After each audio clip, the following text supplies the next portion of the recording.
Hello YouTubers and welcome to the beginning of another week in isolation.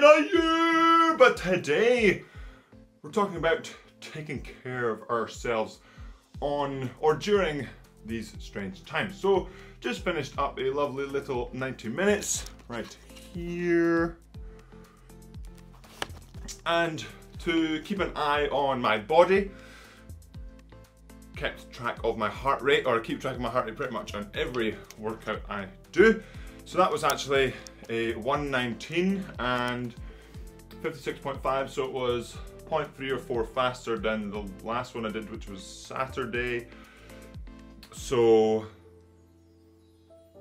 that would suggest that I am responding well to the rest day on Sunday.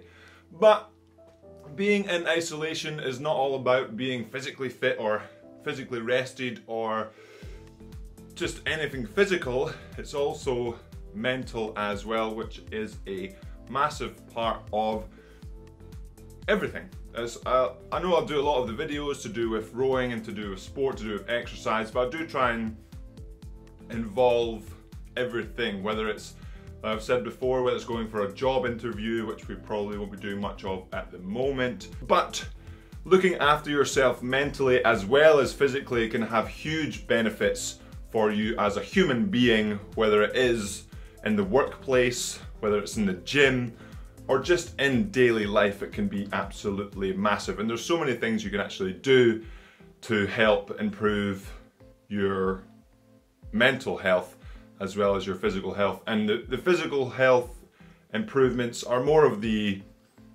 obvious ones that I talk about quite often in the vlogs, about heart rate training and doing workouts that motivate you or that you want to be doing, therefore being motivated to do. And then tying that into sort of motivation, then tying that into mental health is huge. But I'll talk about sort of mental health tips that I've learned through sort of rowing at a high level and exercise that hopefully you can use or not use. Remember, if you are struggling mentally or physically, I'm not a professional in that regard to offer help. But hopefully, like I've always said, if I can offer my experience, then you can take that and then learn from an actual professional and put it all into your life soup, if it were, and see what works best for you. But now, going to fuel up, because remember, food is fuel, after a lovely 90-minute session. And according to my watch, I've burned about 1,000 calories, which, discussing with the Yam Squad in the comments with a previous video that I mentioned about my watch talking about calories, it's not necessarily, it'll be more than 1,000 probably, because the watch is generally done based on an average sized person and an average fitness level, or the calories anyway, so the heart rate's accurate.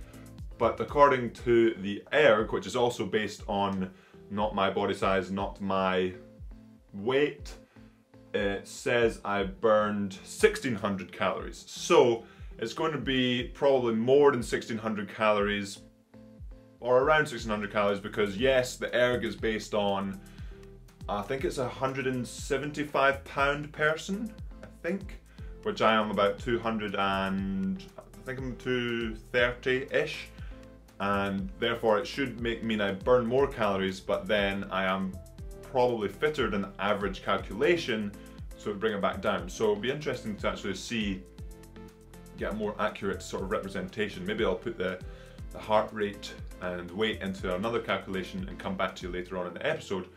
But yes, definitely above 1,000 calories, probably more than 1,500. So therefore, eating a lot of fuel is required. So let's get to it. And we have the delicious fuel to fuel up. Like I said, I would need roughly 1,500 plus calories to fuel up, and this is probably around there. So we've got some delicious peri-peri sauce and rice, and we had a barbecue yesterday here at the house, so some leftover lamb chops, absolutely fantastic. And some Kievs, because they're in the freezer. So a little bit of a hodgepodge meal. Goes along really nicely with the fruit smoothie I had this morning with strawberries, blueberries, avocado, honey, oats, yogurt, and some other ingredients. But absolutely delicious. I think I put spinach, spinach was in there as well. Absolutely delicious. Like I said before, these meals are all about just packing in the calories post being on the rowing machine for about 90 minutes and burning all those calories, because it can be really difficult to fuel up enough when you put a lot of veg on your plate. So that's why I try and get the veg outside of these big meals, because then I can have the big meal and then basically just snack on, probably have about 84 oranges a day. But now we'll fuel up, and this is actually a big thing about sort of your mental health as well as physical health, is fueling up, especially in isolation when things can really quickly get boring, is if you're eating the same thing every day, or if you're struggling to get out to the shops and you're thinking, oh, I have to have the same thing every day, it can be really impactful on not only your physical health of not eating the right food or not eating so healthily. It can be really easy to eat not healthily while in isolation, because it's easier to, it can be easier to just sort of not eat healthy. And then that can feed into your sort of mental health and thinking, oh, I've not ate healthy today, or I really need to like step up my game and eat some more fruit and veg. And then there's the other side of things. If you are really regimented and set on you're eating healthy, or you're eating the same thing and you're feeling really good about that, that can be fantastic for your mental health. But at the same time, on the opposite side of the coin, it can add to that sort of staleness, that boringness, which can then also affect your mental health. So as always, whether it's eating giant plates of rice or eating a stupid amount of fruit and veg or whatever it is, there's a balance somewhere. And that balance applies to you as an individual, as a human being, in not only these times of isolation, but at all times. And it's finding what works best for you. Went on a little bit of a rant there, but hopefully that made sense. Now I'm going to fuel up. Oh yeah!